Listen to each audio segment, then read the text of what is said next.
안녕하세요. 안심 친구들의 안심은 아니지 이제 바꿨지 목구멍 노동청의 이제 안포졸입니다. 그래서 오늘 제가 드릴 말씀은 어쨌든 저번 시간에 제가 단시간 근로자에 대한 연차휴가 수당 계산하는 법을 좀 말씀드렸는데 지금 그 영상을 보시고 제 진짜 친한 친구도 그렇고 몇몇 분들이 이제 회계연도 기준과 입사의 기준에 대해서 약간 지금도 많이 좀 헷갈린다. 그래서 이거를 왜 구분하고 이거를 계산하는 법을 좀 알려달라. 이런 요청이 좀 들어와서 제가 그거에 대해서 좀 설명을 드리려고 제가 오늘 찾아뵙게 됐습니다. 오늘 제가 힘이 없죠? 제가 요즘 비염 알러지 때문에 코가 계속 막혀 있어가지고 좀 쉽지는 않네요. 생활하기가 비염 알러지 있는 분들 알러지 약을 맨날 먹긴 하는데 알러지 있는 분들 요즘에 코로나인데 기침 재채기도 좀 하기 힘들고 힘내시기 바라겠습니다. 저도 좀 같이 좀 힘낼게요. 그러면 일단 회계연도 기준이랑 입사 기준 구분하는 이유는 원래 법에 따라서 원칙적으로는 첫 번째로 입사의 기준으로 해야 돼요. 근데 입사의 기준으로 해야 되는데 이게 근로자분들이 이제 한 회사에 많아지면 이거를 그분들이 입사일에 맞춰서 하나하나 이게 다 챙겨드리기가 쉽지가 않은 거예요. 회사 입장에서는. 헷갈리기도 하고. 그래서 이제 노동부에서 이제 근로자한테 불리함이 없으면 무조건 기억하셔야 돼요. 불리함이 없으면 회계연도 기준으로 관리를 할 수 있다. 그렇게 해서 이제 회계연도 입사일 기준 막 이렇게 해서 연차 휴가를 시작하는 기산하는 그 시작점이 이제 정해주는데 일단은 제가 그 입사일 기준부터 좀 설명을 드릴게요. 제가 요번에 신기술을 발매해가지고 이 아이패드 이용해가지고 제 아이패드 화면을 좀 위로 올릴 수 있다고 하더라고요. 그래서 제가 오늘 좀 적어가면서 좀 해드릴게요. 입사일 기준부터 우선 계산하는 법을 좀 설명을 드릴게요. 제가 이렇게 고개를 숙여서 펜을 이렇게 하더라도 너무 위화감 갖지 않으셔도 됩니다. 제가 이거 신기술을 이렇게 발명한 게 아니라 찾아내가지고 더 멋있게 보여드리려고 하는 겁니다. 일단은 입사일 기준으로 한다고 하면 2017년 5월 30일 이후 입사자들부터는 검은색으로 바꿀게요. 어쨌든 1년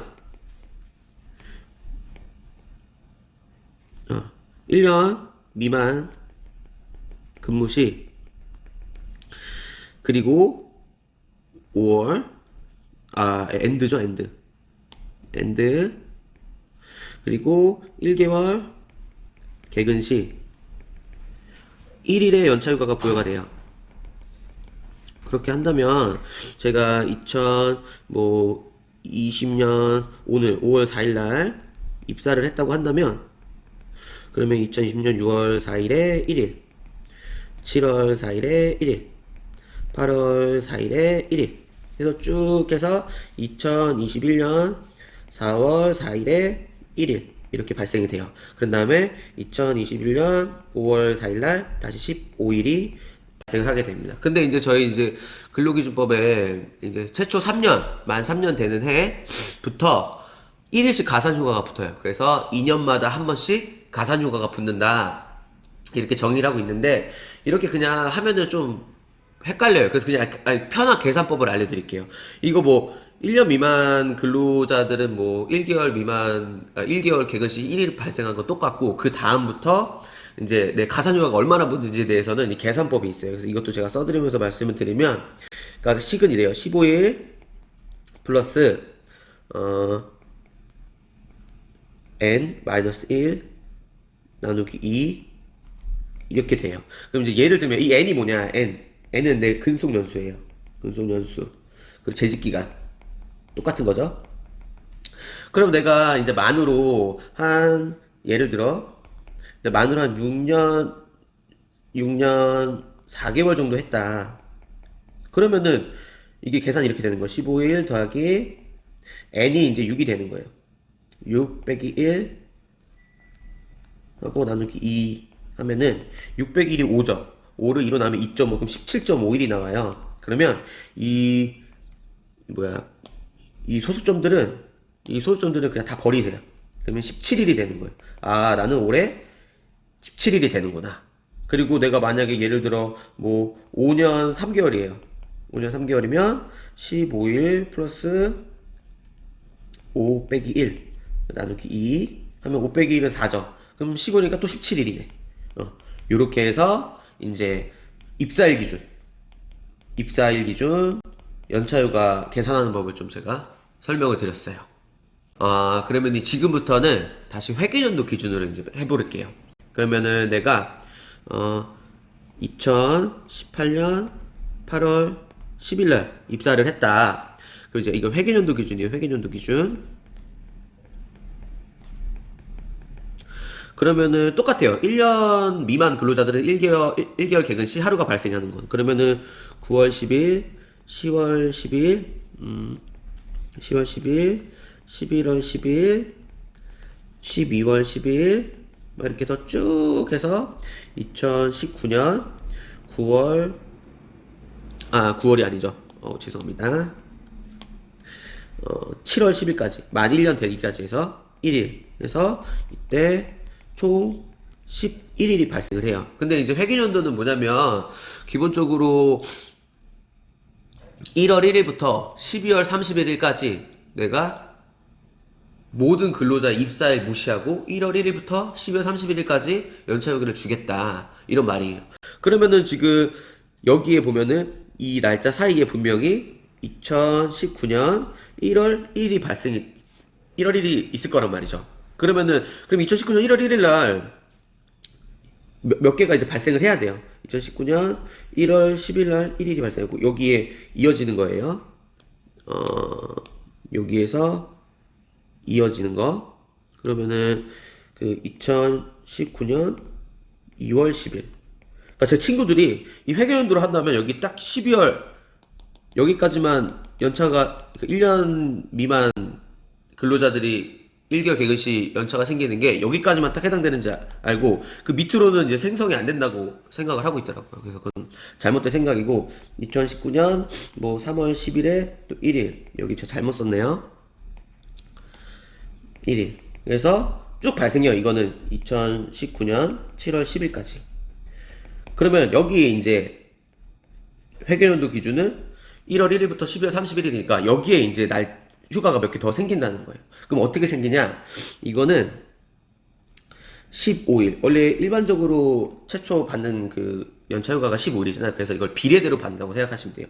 그러면 15일 곱하기 365일 나누기 내가 이 2018년 이거 죄송합니다. 2018년 12월 31일까지에 대한 그 일수 제가 이거 계산해야 하는데 일수가 144일이에요. 그럼 이거를 하면 5.9일이 발생을 하게 돼요. 그러면은 이분은 여기에 죄송합니다. 5.9일이 추가로 더 발생을 하게 되는 거예요. 그리고 이제 7월 10일까지 여기서 이제 그의 연차 휴가는 끝나는 거예요. 그러면은 이분은 다시 2020년 1월 1일날 또 15일이 발생이 되는 거죠. 이게 이제 회계연도로 연차휴가를 계산하는 방법이에요. 지금까지 제가 이제 연차에 대해서 이제 입사일 기준과 회계연도 기준에서 어떻게 휴가가 발생했는지에 대해서 제가 이제 좀 말씀드렸는데, 그러면 그 입사일 기준과 회계연도 기준을 봤을 때 뭐가 유리한지, 뭐가 불리한지 이걸 좀 따져봐야 되거든요. 왜냐면은 원래 기본은 그러니까 원칙은 입사일 기준인데 관리가 어려워서 노동부에서는 그냥 근로자한테 불리하지 않으면 회계연도로 해도 된다라고 했으니까 뭐가 유리하고 불리한지 계산을 할 줄 알아야 돼요. 근데 이거는 제가 아까 설명드려서 이제 계산을 할 수 있는데 가장 그냥 계산하기 쉬운 방법을 제가 알려드릴게요. 회계연도 기준 vs 입사일 기준. 그러면 뭐가 내가 유리하냐 불리하냐 라고 봤을 때는 입사일과 퇴사일을 봐야 돼요. 그러면 내가 입사일이 2020년 4월 30일이에요. 그러면 이거를 기준으로 퇴사일이 이거보다 빠른 날이에요. 그러니까 2021에 1년은 다 써야지. 2022년 4월 29일이다. 그러면은 퇴사일이. 그러면 이게 회계연도가 무조건 좋아요. 유리. 그런데 퇴사일이 내가 2020년 4월 30일 이후다. 그러면은 무조건 입사일 기준이 유리해요. 간단하게 그렇게만 그냥 알고 계시면 될 것 같아요. 이게 제가 이제 아까 계산하는 거는 제가 이제 설명을 좀 드렸고, 이게 뭐가 더 유리하냐 불리하냐는 그냥 간단하게 내 입사일과 퇴사일을 봤을 때 퇴사일이 입사일보다 더 날짜가 위다. 그러면은 무조건 입사일 기준이 유리하고, 퇴사일이 입사일보다 더 전이다. 전이라는 거는 뭐 4월 30일인데 내가 4월 29일, 4월 28일, 3월, 2월 이때 퇴사하는 거. 그때는 무조건 회계연도 기준이 유리해요. 그러면은 우리 회사가 회계연도 기준으로 하는데 내가 입사일이 퇴사일보다 더 많아요. 4월 30일 기준으로 했으니까 우리는 회계연도 기준으로 하는데 내 퇴사일이 뭐 10월이다. 그러면은 입사일 기준으로 재산정, 그러니까 연차 휴가를 재산정해서 입사일 기준으로 받아야 된다. 요런 말이에요. 그래서 오늘은 제가 이제 연차 휴가 계산에 대해서 이제 말씀을 드렸는데, 아까 제가 계산했던 입사일 기준은 그 식만 알고 계시면 되고, 회계연도 기준은 내가 첫 해 내가 1월 1일이 됐을 때 얼마를 받아야 되는지, 그거는 이제 내가 전년도 365일 중에 며칠을 일을 했는지, 그거 비례로 내가 받는구나, 이걸 계산하시면 되고, 그리고 마지막에 이제 내가 정말 퇴사했을 때 내가 어떤 게 유리한지를 판단할 때는 내 입사일보다 더 날짜가 높다. 그럼 무조건 입사일이 유리하고 날짜가 좀 더 낮다. 그러면 회계연도가 유리하다고 이제 보시면 됩니다. 오늘 제가 이제 말씀드리는 건 여기까지고, 제가 요즘에 이제 그 심포졸이랑 뭘 계획하고 있는데 쉽지가 않아요. 구독자가 별로 없어서. 구독, 좋아요 버튼 좀 눌러주시기 좀 부탁드리겠습니다. 구독자가 너무 없어요. 댓글도 좀 달아주세요. 댓글도 너무 없고. 그럼 다시 영상으로 많이 또 찾아뵙도록 하겠고요. 오늘 영상은 여기까지 하겠습니다. 감사합니다.